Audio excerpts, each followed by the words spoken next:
And we are live. Yes, we made it. We made it. We made it. Do the happy dance with me. You gotta love technology. I'm sorry we are late, but you know, there's always something happening.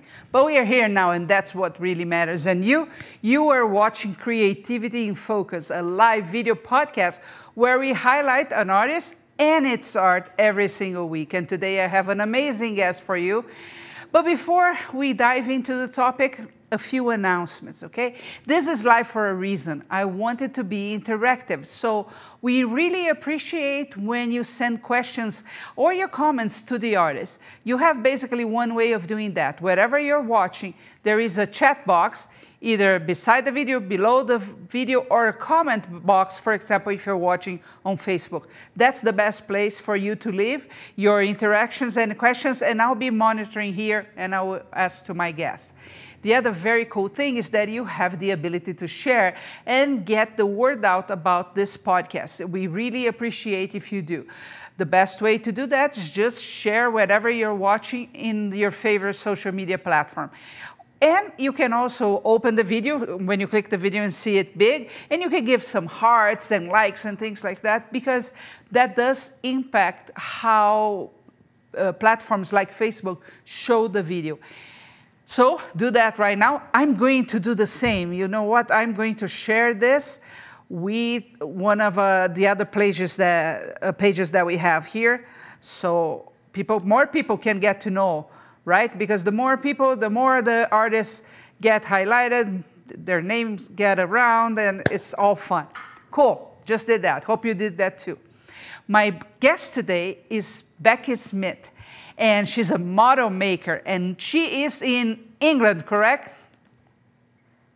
No, I am from England, but I currently reside in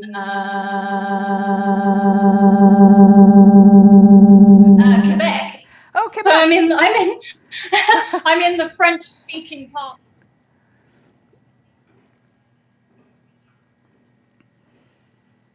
But yes, I am from England. But yeah, I think a lot of people don't realise that. They all think that I'm still in England, but no, I'm over here in Canada. It's your own fault. It's because you, on your Facebook posts, you have several going to London today or something like that. That's why I assume. You know, my sister, she just moved to Quebec, to Montreal, about 2 months ago. Yes, and she loves it. Okay. Becky, yeah, it is. Before I start asking you some questions, I want to show 2 of your pictures of your work so people can get familiar, even though I see you have several of them in the back, and we are all going to talk about all of them. But for the pictures that we show, talk to us a little bit about how you created them, when you created them. Is that okay? Let's see if you can see the picture. Just a second.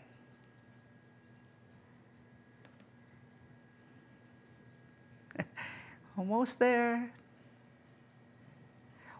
Well, while we wait for that, how long ago did you get started sculpting models?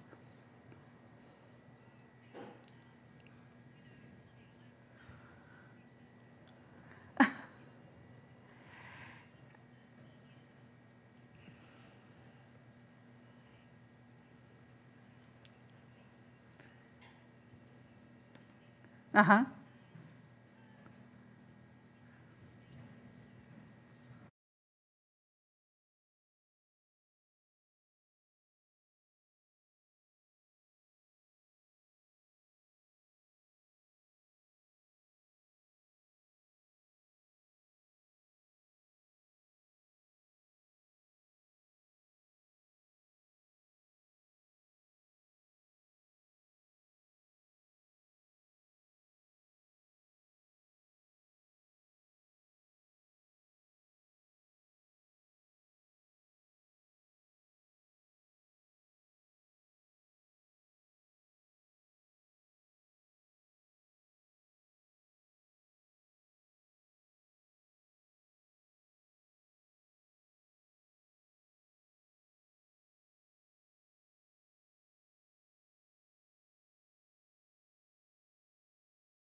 how you got started that you remember really well. Do you mind, in a nutshell, saying that again?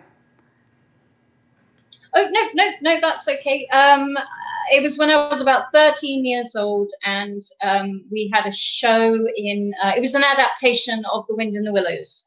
And it was by a wonderful, amazing animation company that we had in the UK called Cosgrove Hall. And it was all stop motion puppets. I'm sure there's some people out there that will remember it.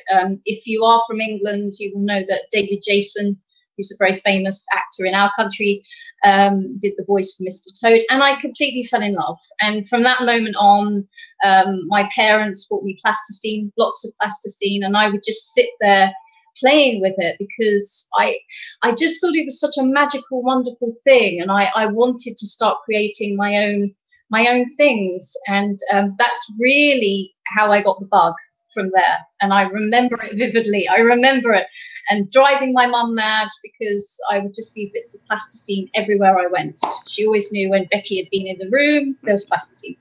So that's how I got started. Yes. and a bit about your sculpting process. Do you still use the plastilene as the main medium? No, not anymore. I still love using plasticine, but the models that I create now, so say the ones that I have behind me, they are all one-off pieces. They're not cast. I have done stuff that's been cast before, and I can talk about that a bit later. But these particular ones are all in resin, so they are absolutely rock hard. So plasticine obviously would be no good for that. Mm-hmm. I can talk through a little bit if people are interested, the actual process of how I start going head. So the very, very first thing that I do is always start with the head. It's always the first thing for me.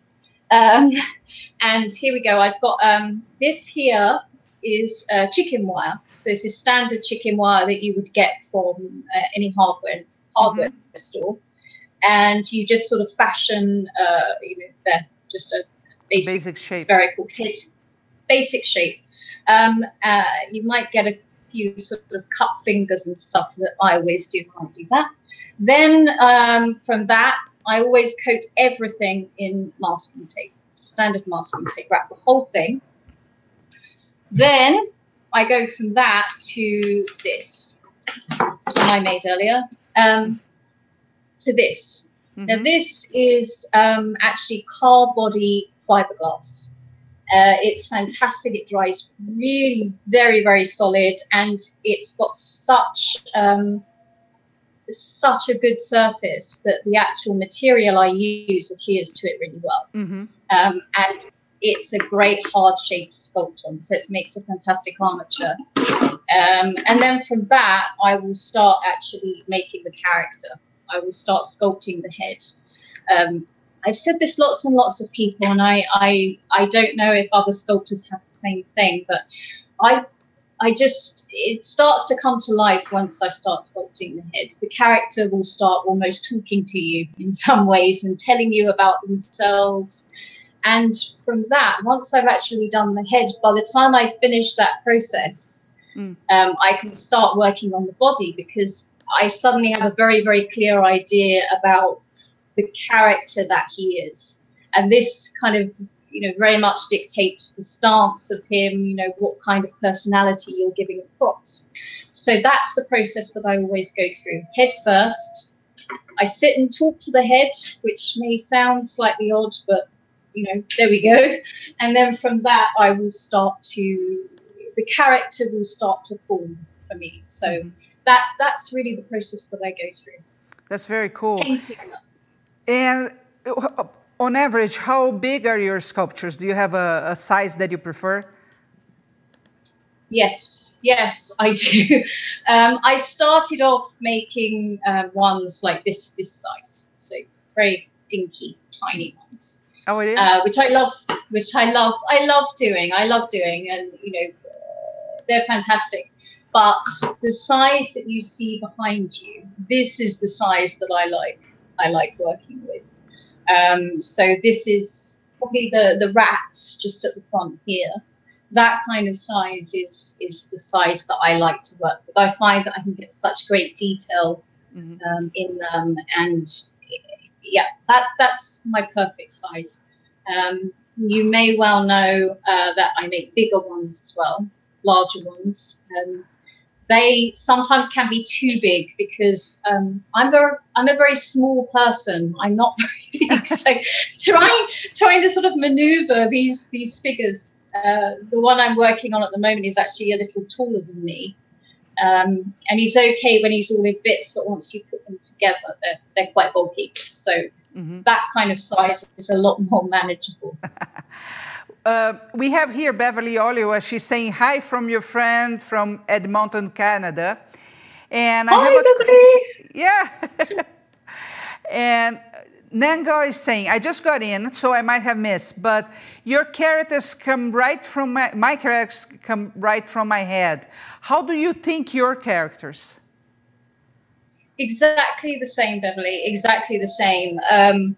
I think it's like any artist or any person, really. You know, our imagination is so fertile. We're constantly, you know, with me, it's books. So I will read books, particularly children's books. I love children's books. I love the illustrations. And it's just over time, things will start to just pop into your head. And funnily enough, I had somebody contact me recently and they wanted to get into sculpting, and they asked me what the process should be. Should I actually sit down and, you know, do it's sort of a very logical plan of what I'm going to do, which of course is great. And I know people that do work like that. Personally, I don't. Personally, it just comes from the head, and you start sculpting. And as I say, when I'm sort of working on the head, that imagination really starts to sort of gear up and get going, and the process goes on, and then suddenly, you know, you have this character. So I'm exactly the same as Beverly. I used to think I was alone. I used to think I was so disorganized because so many people seem to have this very, you know, methodical approach to it. I'm not one of them. I'm not one of them. I'd like to say that I were. I'd like to say, you know, yes, it's all very, but it's not. It's not. And anybody that's involved in the kind of work that we do, you know, as sculptors, model makers, painters, nothing is straightforward. So yeah, absolutely. Mitzi is saying, I talk to my sculpts all the time. Sometimes what I say isn't repeatable in polite company. So do you talk to your sculpts as well? All the time. All the time. They, you know, and this is the thing, you get to know them so well. And I think it's an important process. I think, especially if you're sort of conjuring up something completely from your own imagination, it's really important. This is how, you know, if you know that character inside out, and you know that they know you because you're kind of talking to each other, this is when you can make it real. This is when the best compliment I ever get about my work is when somebody says, I'm expecting it to turn around and talk to me. Because, you know, to me, it's like I've done what I intended to do, which is, you know, make something from here real.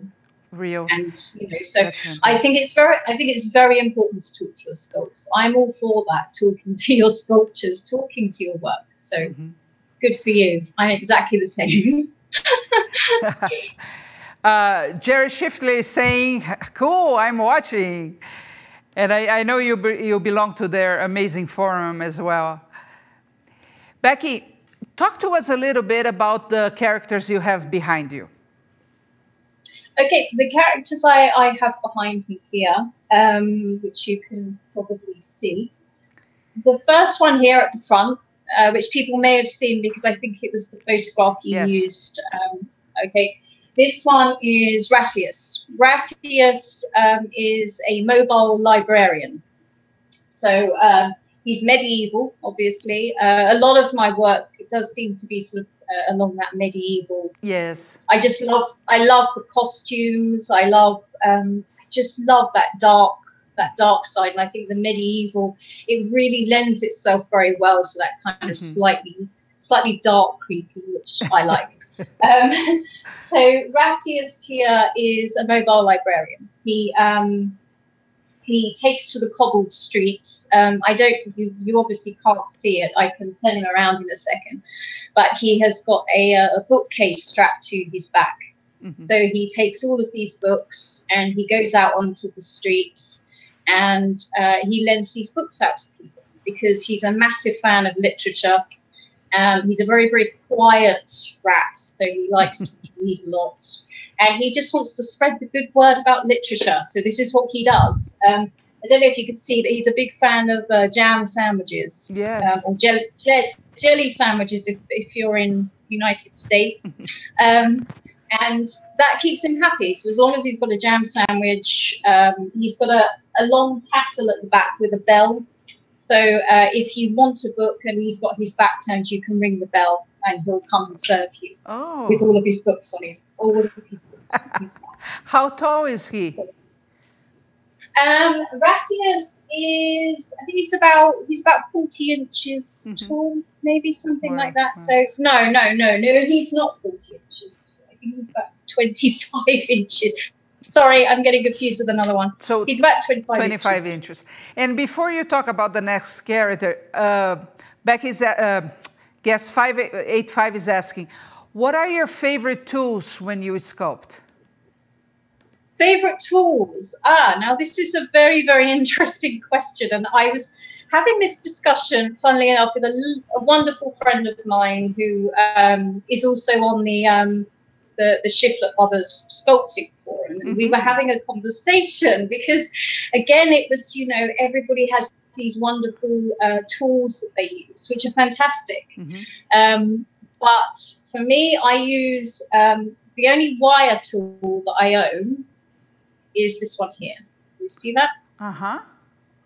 Okay. So it's a carver, clay carver, right? Yep, it's just a clay. It's just a standard clay carver that I use.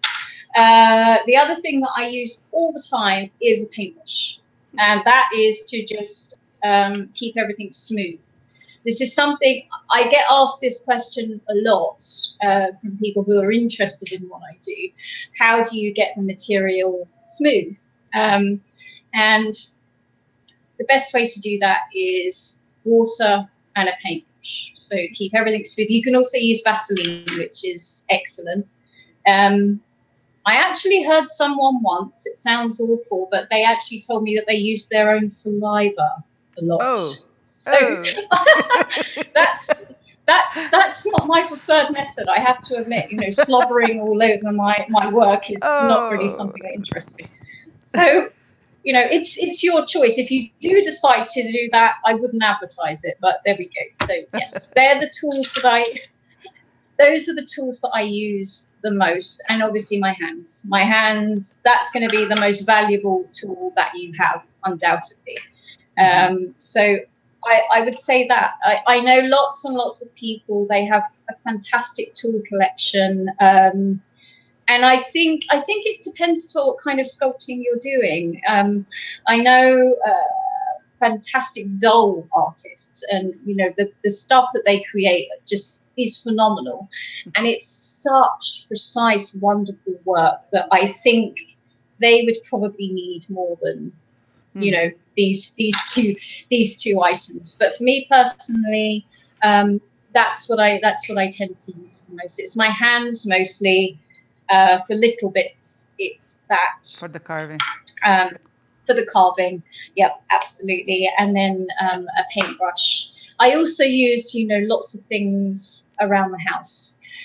If you are, lucky enough to have a fantastic toolkit, then great. But I tend to just take things, I can use pencils, I can use all kinds of things, if I need to make holes or buttonholes. And so just use your imagination. That's what I say. I just grab things, that come to hand, and that works. But if you really are interested in getting some sculpting tools, one of these is absolutely a must-have.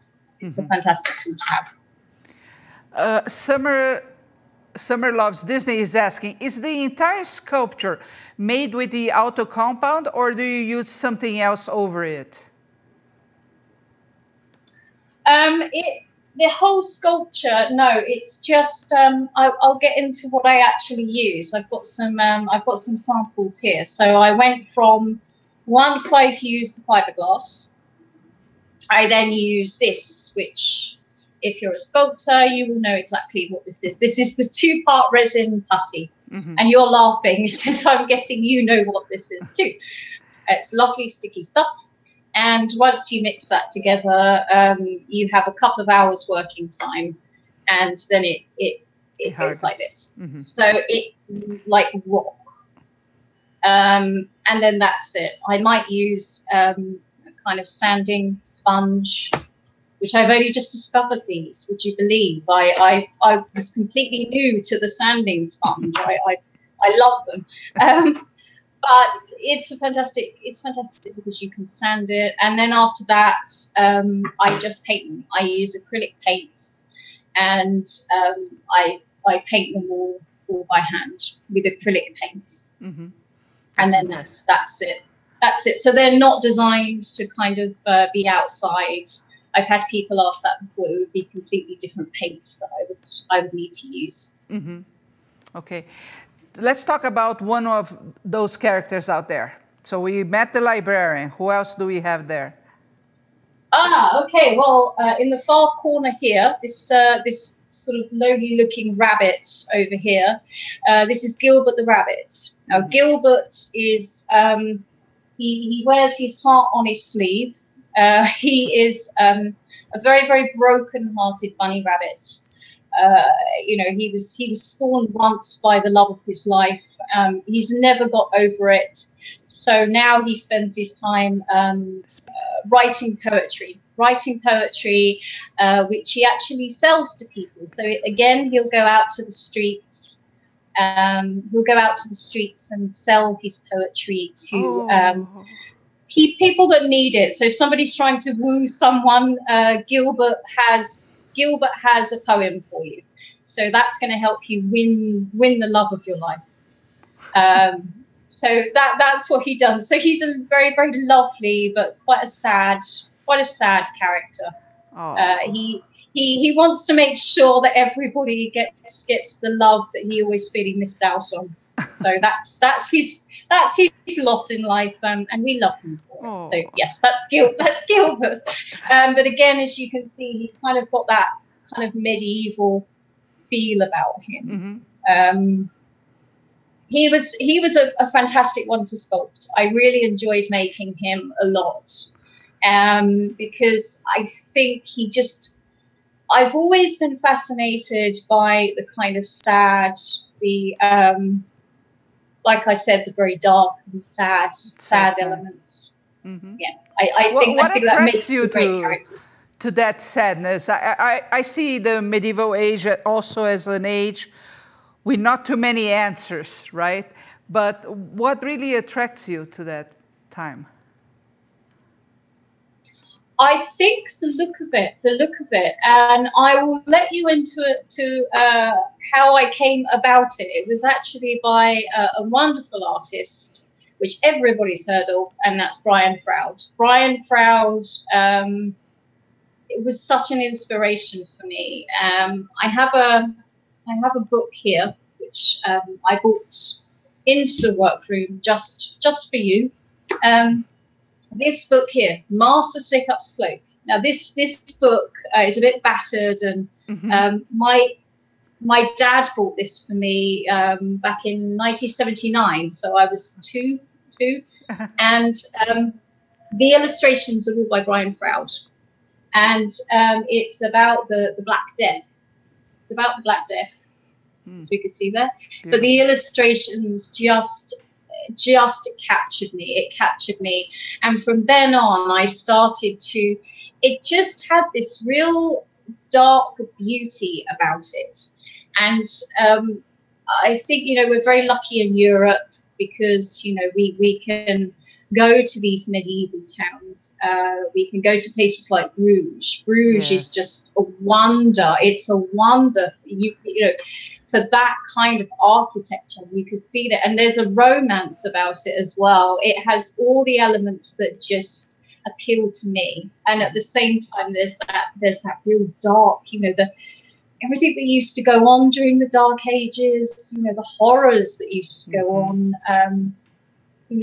I think it's just like a rich tapestry that's bandied about a lot, but it's a rich tapestry there for imagination, and I think that's what draws me to it. But I have to nod my head to Brian Froud for making me kind of go, inspiring me, which he does to this day. And I think most people that will look at my work, would they can see that there's a Brian Froud influence there. That's fantastic. Now we talked a little bit about the process that you use. Let's talk about the business side then. Who is your market? My market, for what I do, they're actually, I do commissions for people. So mine will this is why I always make one-off pieces, because my work, it's not everybody's cup of tea. Not everybody likes what I do. Some people think it's really creepy. So it's a very specific area. So business-wise, I have one-off customers. I have customers that will come to me and they'll be, something will just grab them, and it gets their imagination going, and they'll say to me, "Can you make me this kind of character?" And these are the people that I sell to. It's not, it's not big corporations. It's not big companies that I sell to. It's all individual people. I hate to use the word weirdos like me, but they like my work because they see something. They see something emotional. Something in it. Absolutely. So this is who I sell to. I sell to people that just be a one-off. I also do a fair bit of work for illustrators. Illustrators come to me a fair bit to sort of say, can you make my character or do this for me. So I do that too. Now, these people that buy from you, are they usually collectors? No, they're not usually collectors. It is just a one-off. It's usually because of the size of them for a start. I think, if you were going to collect these, you'd have to have quite a lot of room. Space. Yes. You'd have quite a lot of space. But then again, you will get those same people that come to you. Like for instance, I had a customer who wanted something just for his house. He wanted something for his house. And then he'll come to you and go, actually, I've had another idea about, having one in this room for this purpose. So you will get people like that from time to time. I wouldn't say collectors as such, people that just collect Becky Smith work. So it's usually one-offs that I do. So. And Becky, sorry, I interrupted you. You're going to say something. No, please. Where do you find your customers? Do you go to shows, galleries? I have to be honest with you, okay, but I spent a long time hiding my work away. It was one of those things. I think we're all the same as artists. It's like you have these weird little thoughts, or you think you do, and you just think nobody else is going to appreciate this. This is just going to be for me. But at the same time, you're thinking, I want to make money off it. And we're all sitting there waiting for, someone to go, hello, can I buy one of your work? And of course, it doesn't happen like that. And it's only really been in the last couple of years where I've said, okay, I have to get myself out there. And that's what I do now. I'm doing a LuxCon down in, I think it's in Philadelphia, isn't it? In October, which I'm very, very nervous about. But there's so many wonderful sculptors that I admire greatly, and I can't wait to sort of meet them all. And just, this is the best thing that I can say. You have to get out there. I joined LinkedIn first, I think, LinkedIn. And I have got a fair bit of work from LinkedIn. This is where like the illustrators will come to me, people that write books. So I think you just have to take every opportunity to get your work out there. And it's taken me a long time to realize that, because there's a lot of competition. This is a problem, you know.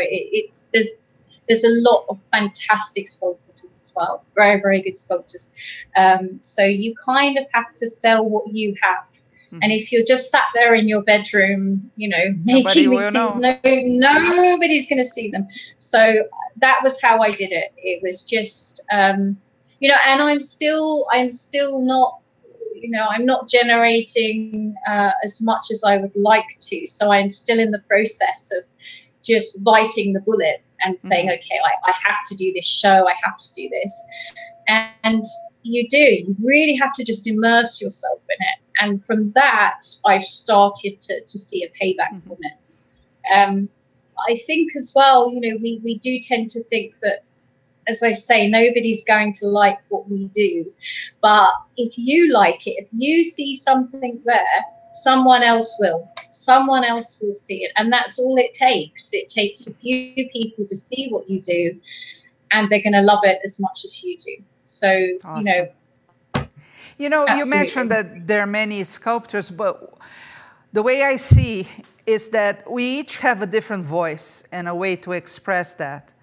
So even though there are many, what you create is very unique, right? And whoever else is beside you on the show also has its own voice. So it is a competition in the sense there are many offers out there, but I think when the person is looking into buying, whatever talks to her on an emotional level wins, and not the other factors. Completely. I think I probably worded that wrong, because I don't mean in competition with your work. What I mean is that if somebody is looking to buy a sculpture or something like that, there are so many others out there. They're not going to come knocking on your door. You have to go and find them, because there are so many people out there who are creating wonderful things. But you're absolutely right. Every single person is different. And, you know, if you join the sculpting forums, you know, that we're joined to, you see it there. Every single person has incredible. And I think, you know, we often feel intimidated sharing our work, but you have to do it. You have to get it out there. And, you know, people will see things in your work just as much as they will other people's, even if you think they're better, which we all do. You know, I don't know about you, but I'm always intimidated when I go onto these forums, and I'm like, I always keep thinking there's so many talented people out there. But you know, who is thinking that about you? This is what I think. This is what we have to remember. Who's thinking that about you? So, just you have to kind of, you know, swallow that fear and just go for it. Go just for do it. it. Yes. See what happens. I have here Lisa asking. Oh, first of all, Mitzi is saying there is a bit of fraud influence in your work. And Lisa is asking, what was the name of the book again? Oh, the book. Okay, if you're interested, please do get a copy. Brian Froud has not put me up to this. I don't know him. I wish I did. It's called Master Snickup's Cloak. It was, and it's by Alexander Theroux, and it's illustrated by Brian Froud. Wow. I know you can get it on Amazon, but if you want some inspiration or just to admire the beautiful artwork, get the book, because this is so well loved, this book, and I'm sure everybody's. Yes, you should, because it is a source of inspiration. Mitzi is saying, I think a few people in Denver would love your work. You might check out the conventions there. Absolutely. If anybody has, you know, I am all for the conventions now. As I say, I've not done them before, but they just seem, you know, not only a way to sort of get your work out there, but just to kind of connect with people. The encouragement. You know, I have to admit that since joining these forums, joining these groups, this is what's really made me go, do you know what? I just have to get out there and do it. It's so much encouragement. Everybody understands the process you're going through. Because let's face it, you know, being a sculptor can be a lonely life at times. You know, you just got to. Yes, true. So you're going into conventions. Have you checked the art doll shows out there as well, or not? I haven't yet. This is something else I'm looking into because, you know, I have to admit, I was not aware of just this huge world that is out there. I had somebody else say to me that I should start looking at, you know, puppet shows. Yes.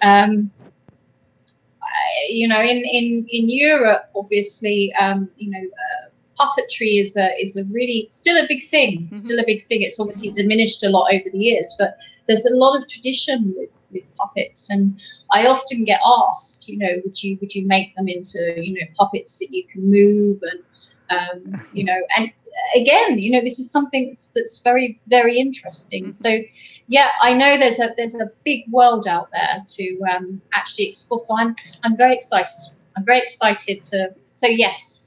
Yes, I will be looking into that. I think I don't like labels, and unfortunately, we always try to put ourselves inside the label. So we are either an art artist or this or that, and that gets in the way sometimes. Other than, you know, you create, but you call yourself a model maker. Why? I call myself a model maker because, again, it was trying to find that area that, you know, you kind of slot into. When somebody says to you, what do you do for a living? If you say, I'm a sculptor, it conjures up, you know, Giacometti, it conjures up all of these kind of things like fine art sculpture. It's immediately what we think about. And then you have to go, no, that's not what I do. You know, it's these funny little characters. And they go, oh, you're a doll maker, and I'm like, well, not exactly. Not exactly. So for me, it was. I guess it was because of the animation thing. I studied animation when I was young, stop motion animation, and that's where it came from, the model maker. Because I have to admit, when I was studying animation, I decided I didn't like animation. I didn't want to be an animator. I wanted to make the puppets. So that's where the model maker came in. And when you say to people, I'm a model maker, it kind of conjures up this a bit more. But you are absolutely right. There isn't a box that you can fit. You know, there are people out there that, you know, they're classed as a doll artist, and people that don't understand that, they're, oh, she makes dolls. Well, no, it's a lot more to it than that. You know, these are intricate, amazing pieces of work. Yes. But it kind of has that connotation, I think, with people that don't know what it's really about. You know, they've not explored it before. You know, and you can show them people's work, and they're just like completely blown away. Yeah. So I agree with you. It's hard to find the right way to say what we do, because it's exactly like you said. You say, I make art dolls, they don't get what it is. I'm a sculptor, they don't get what it is. So it's always a challenge there.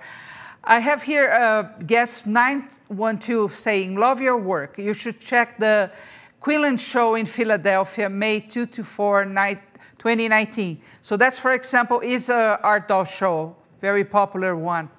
Wonderful, wonderful. I think if anybody has a, you know, and the thing is, even if I'm not actually there to display work, it's just finding out about all these wonderful shows where you've got all these artists coming together, and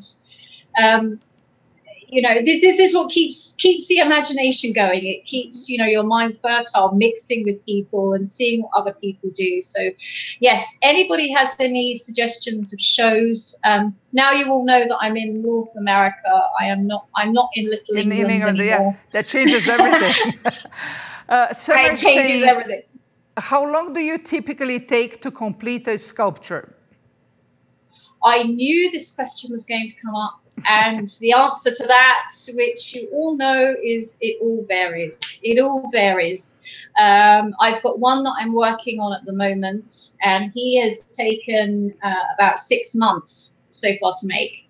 But having said that, I've not been working on him full time. So it's difficult to kind of put it into hours how long, because I have other stuff going on. Then I'll have other ones like sort of Gratius or Oliver, which is the jester at the back, and I completed him very quickly, in a few weeks, because it just kind of happened and I did it. So it really, really does depend on the character. Some can actually take longer to produce, just because your thought process is not always there. So you might be struggling with really sort of finishing the character because there's something missing. Other times you can just sit there and it just comes completely and it's done. To be fair, the one that I'm working on that's taken 6 months, he's a big fellow. He's a big fellow. How big do you think it's going to be? He's going to be probably about 60 inches tall. Wow. So he's a big guy. He's a big fellow, and he's getting to the point where I'm struggling to move him.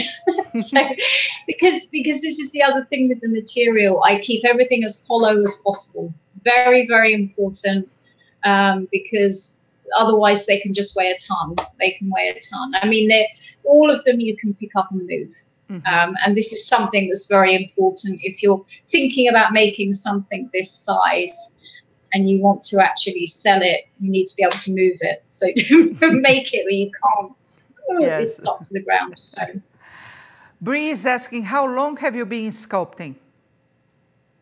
I've been sculpting since I was very young, since I was a teenager, and I'm so old now, I can't even remember what it felt like to be a teenager. But I've always sculpted. As I said, from the age of 13, I started to get into plasticine. Look, I've got an old plasticine head here that I did. This is years ago.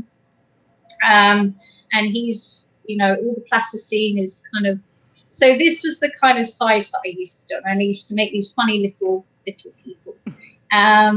So I've been sculpting for a long, long time. The resin side of things, these ones I've only been sculpting for about sort of 3-4 years. The larger pieces. So the larger ones have been a new thing, and this material is a new thing for me as well. So yeah. Have you sculpted with polymer clay as well? Not really, no. Polymer clay, I know back home we have, is it called Fimo? I've used, little Fimo bits and pieces, the stuff that you bake in the oven. Yes. I've used little bits and pieces like that before, but I haven't really used too much of that. Well, they don't make a lot of sense for the size that you sculpt, right? Yeah. Well, it would cost a fortune. It would cost a fortune, to do that. And can you imagine, trying to cram one of these in the oven to cook? Yeah. I'm not sure that's gonna I'm now, not Becky, sure that would work. Talk to us a little bit about price range of your pieces that you think they sell well. Okay, well, the price range, again, is a very grey area. It's very, very difficult. The first thing I have to factor in is obviously the cost of the material, especially if it's a big piece, because I think I've spoken to other artists as well. I know lots of people kind of let their work go relatively cheaply, especially if you're not very well known like me. I'm not very well known.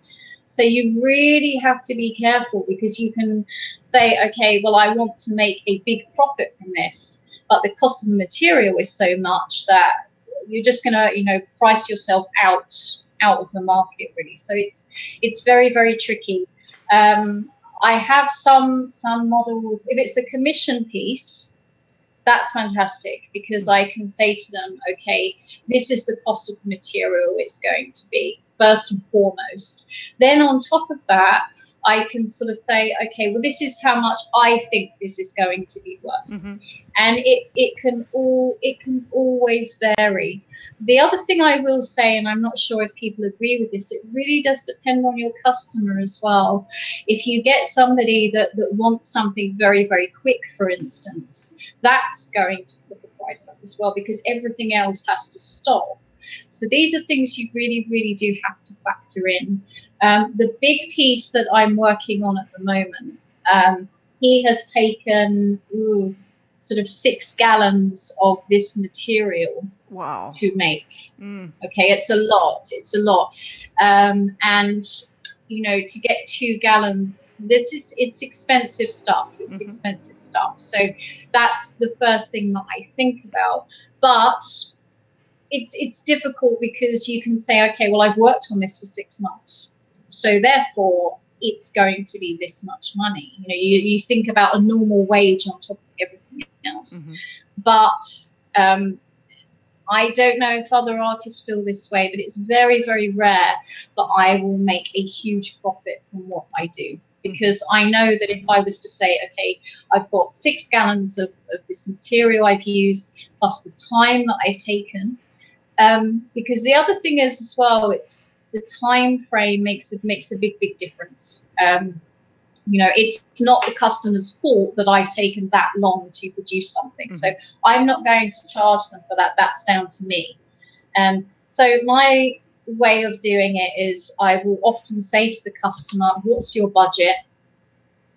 First and foremost, you know, you can't say to somebody it's going to cost, make it, and then say, okay, this is how much you owe me. It doesn't work like that. What's your budget?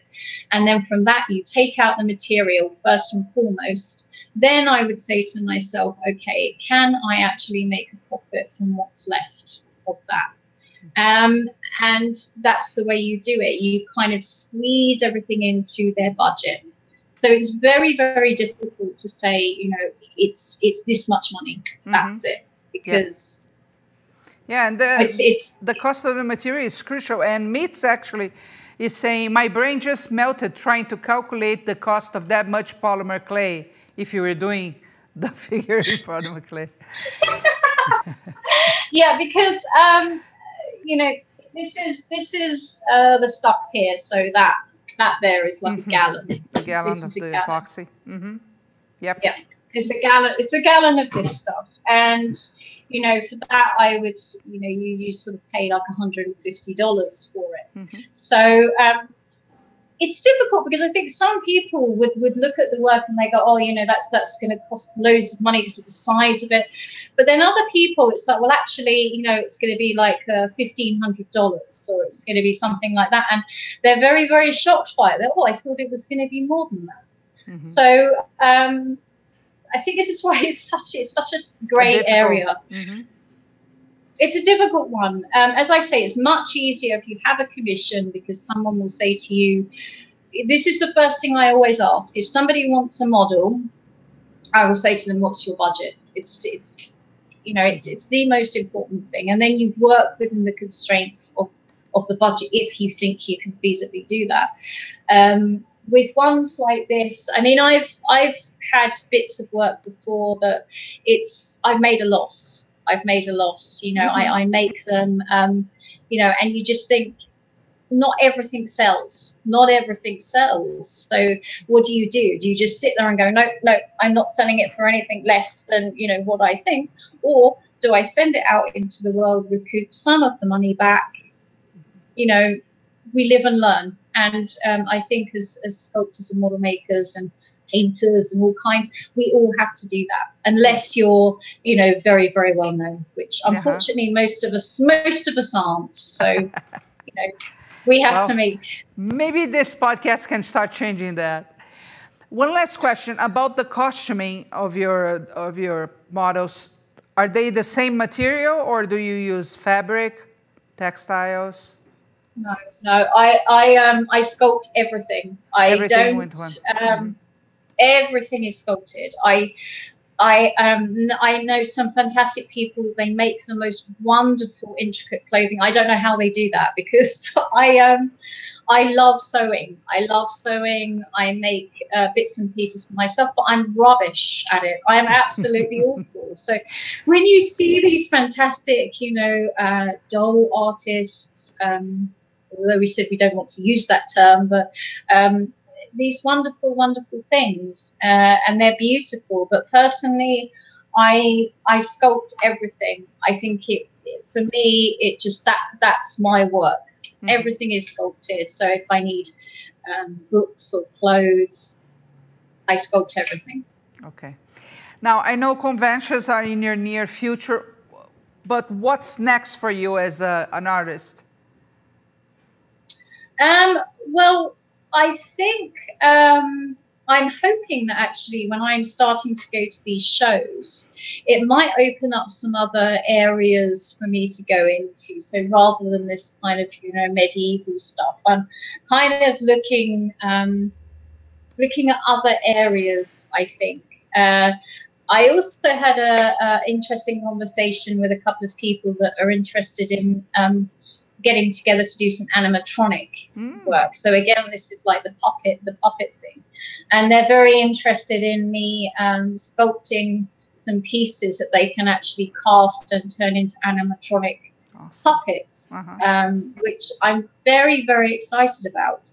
And again, talking about the puppets, because I think a lot of people look at this work and they go, it would be nice if it moved, or you did something like that. So this is another area I really, really want to look at, because I think, there seems to be this thing going around that, because of CGI and all this other stuff, sculpting is kind of disappearing. And I think in certain areas, obviously that's very, very true. But in other areas, I think, it's very much prevalent. It's there. If you look for it, you can find those areas.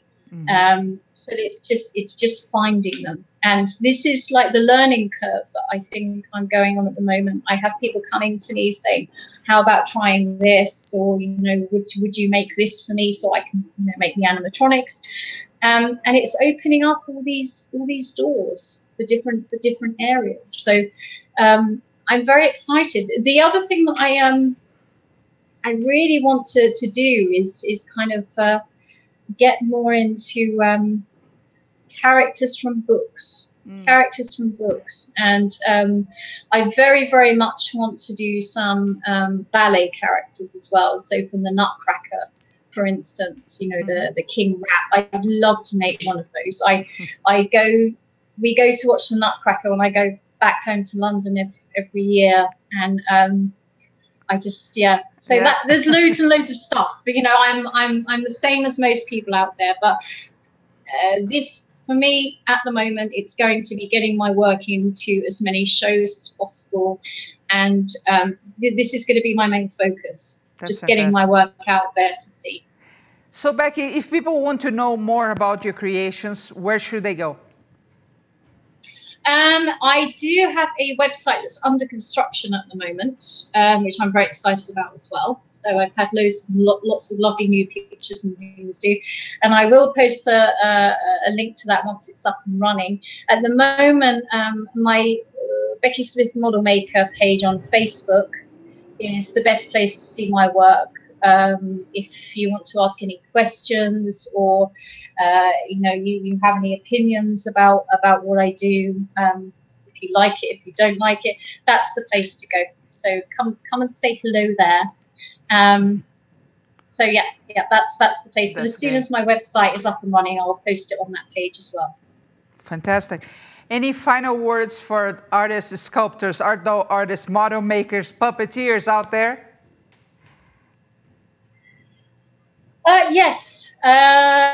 Keep doing it. Keep practicing, and get yourself out there. Don't don't look at other people's work and think, oh my word, I wish that I was as good as that, because everybody feels like that. And I'm sure even the best sculptors, that we see on that forum all the time, that just, they seem on another level, even they feel that way. So if you look at other people's work, be inspired by it and just get your work out there. And like I say, if you see something in your work that you love, you will not be the only one that does. There's going to be other people out there that will feel the same. And building confidence is also going to help your work as well. If you get it out there, your work is going to improve, improve, and improve. So keep going. The world, it sounds like a corny thing, but the world definitely needs lots of wonderful characters and sculptures and things that allow us to live in another world apart from this sometimes horrid real world that we have. So well, very important. That's fantastic. Thank you so much for being here. It was really a delight talking to you. And stay right there. I'm going to end the podcast, but I want to talk to you. And to you guys, thank you so much for being here, asking questions. You make this a lot more fun to make. And don't forget that every week we bring a new artist and show their arts. And expect that you show up and, give your 2 cents about things. It only enriches the conversation. This podcast stays wherever you're watching. So, share the work that Becky does. And I'll see you back here next Tuesday. Thank you.